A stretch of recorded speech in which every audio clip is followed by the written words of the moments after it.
Hérna erum við Karin Lind Helgadóttir. Karin, það er nú orðið svolítið langt síðan að ég hef tekið við viðtal. Þau hafa verið mörg til þessa. Varst ekki farin að sakna mín? Jú, svo sannarlega, Palli minn. Það er langt síðan seinast, sko. Maður svona rifið upp taktana. Karin, loksins eru þið mættar á parkettið, búin við 3 leiki og sigur yfir öllum. Var þetta svona byrjun sem að þið vonust eftir eða áttu von á þessari byrjun?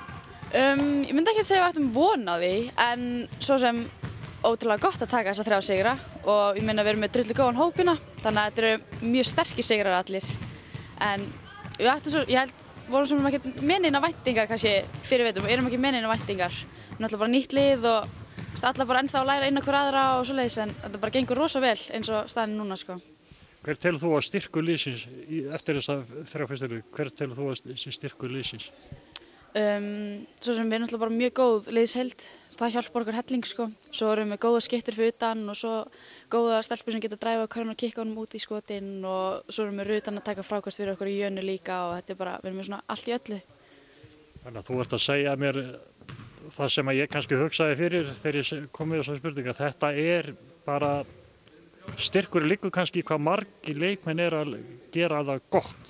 Já, klárlega. Ég meina við sáum í seinasta heimaleika og voru yfir 5 leikmenn 10 stig og þú veist, það við erum að fá framlag frá öllum, í öllum stigum, öllum svæðum körfuboltans, þannig sé. Þú veist, við erum að fá varnarframlag, frákastaframlag, stigaframlag og allt svoleiðis, bara mismunandi leikmönnum. Svo náttúrulega kannski það sem að Danni er kannski líka bara snillingur í að stýra ykkur. Já, ég meina Danni er búinn að standa þessu rosalega vel núna og það sem komið er af og bara er að gera mjög góða hluti, hann bara hlakka til að sjá hvernig hann verður þegar liður meira á. Herru, næsti leikur það er hérna á sunnudaginn klukkan 3 á móti Stjörnunni. Stjarnan er búin að tapa fyrstu 3 leikjunum. Hvernig leggst það yfir? Bara vel.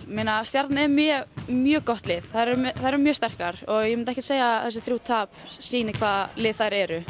Þær eru með útlending og 2-3 stórar, góða íslenska leikmenn og bara heilt yfir mjög sterkar, sko. Þannig að það væri mjög sterkur sigur fyrir okkur að taka reyna heima, sko. Þannig að það væri glapræði að dæma þær af þessum fyrstu 3 leikjum? Já, klárlega. Og ég meina við vitum alveg að þú veist, við höfum alla tapa áður og það sýnir ekkert hvernig lið maður er þegar maður tapar, sko. Og ég meina það líta mjög vel út á pappír, þannig að við erum bara að koma tilbúin í leikinn. En eins og pappirni skrifa núna þá lítið því alveg fjárið vel út? Já, það er enda satt, sko. En hann að bara bæði líta mjög vel út, þannig að það verður mjög sterkur leikur, sko, og erfur. Stefna á sigur? Auðvitað, alltaf.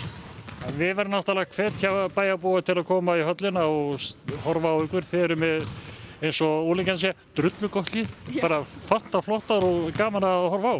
Já, klárlega og ég meina okkur öllum stelpunum myndi þykja mjög vænt það ef allir myndi sjá sig, styðja við baki á okkur. Ég meina mættu mjög margir, kom okkur öllum á óvart og mættu margir á seinasta leik og það var ekkert smá gaman og auðvitað gaf okkur smá auka orku, sko. Hvetjum alla þá sem mættu á síðasta leik að mæta og taka með sér gest. Já, klárlega, auðvitað. Gangi ykkur vel. Takk hérlega fyrir.